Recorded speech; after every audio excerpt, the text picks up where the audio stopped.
ये दाढ़ी, ये बाल ऐसे नहीं बढ़ रहे, ये गुस्सा, ये गालियाँ, ये उबलता हुआ खून ऐसे नहीं खोल रहा। इसके पीछे इतना दर्द छुपा है इस दिल में। उनमें से कुछ चीज़ें आज मैं आप लोगों को बताता हूँ कि शुरुआत कहाँ से हुई। शुरुआत होती है उन माओं से जो अपने बेटों में भेदभाव करते हैं, जिनकी वजह से खुद की ज़िंदगी के साथ साथ उनके बच्चों की भी ज़िंदगियाँ और उनके आने वाले जो पीढ़ी होते हैं उनकी भी ज़िंदगियाँ बर्बाद होती है, उनकी खतरनाक सोच की वजह से, उनकी खतरनाक मानसिकता की वजह से। मेरे पापा शादी होने के बाद गाँव से हर उस युवा की तरह बाहर अपना एक सपना लेके निकलता है कि कमाएंगे, अपने परिवार की अच्छे से सुरक्षा करेंगे, परवरिश करेंगे और अपना आशियाना बनाएंगे।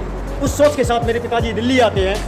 सेल्स टैक्स जैसे डिपार्टमेंट में एज ए एजेंट का काम करके, ट्रांसपोर्ट इंडस्ट्री के साथ में कोलैब करके वो इतना अच्छा काम करते हैं कि उनका नाम पूरे चेकपोस्ट पे गूंजता है।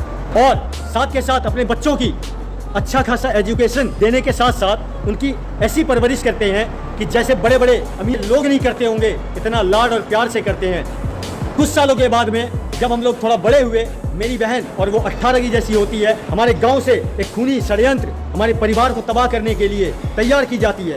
वहाँ के जो सामाजिक स्तर पे जो खुद को सो कॉल्ड परिवार, दोस्त, फैमिली जैसे लोग बताते हैं, उन लोगों के समर्थन, उन लोगों के सोच की वजह से और उन लोगों का साथ मिलने की वजह से दिल्ली जैसा मकान हमारा औने पौने दामों पे ज़मीन के साथ बेचा जाता है इस नाम पे, ताकि मेरे बहन की शादी वो गाँव में रीति रिवाज के साथ में हो सके। कर्जा बंटवारे के साथ साथ आपको आपकी ज़मीन जो आपके हिस्से की है वो दी जाएगी। उसके लिए आपको दिल्ली जैसा जो है आपका पूरा सपना है उसकी कुर्बानी देनी पड़ेगी। और फिर ये सब करने के बाद, गांव जाने के बाद, मेरी फूल सी बहन, मेरी छोटी बहन, उसको ब्लैक मैजिक के जरिए अचानक से चैती दुर्गा जैसे फेस्टिवल में 9वीं 10वीं के दिन सिर्फ शरीर का फूल जाना और उसकी आत्मा उसके शरीर से अलग हो जाना। और इन सब के बीच में जिस शादी के लिए हमने हमारा बचपन कुर्बान किया, हमने हमारी जिंदगियां बर्बाद कर दी, वही बहनोई और मेरा चाचा मेरे मम्मी के साथ में ना जाके यहाँ पे घर पे दारू और मछली पी रहे हैं, खा रहे हैं। और उधर मेरी माँ दरभंगा के सड़कों पे मेरी कोमल सी बहन को, मेरी निर्जान सी बहन को अकेले सड़कों पे आधी रात को दौड़ रही है। सोचो क्या बीती होगी उस माँ पे, रूह कांप जाएगी।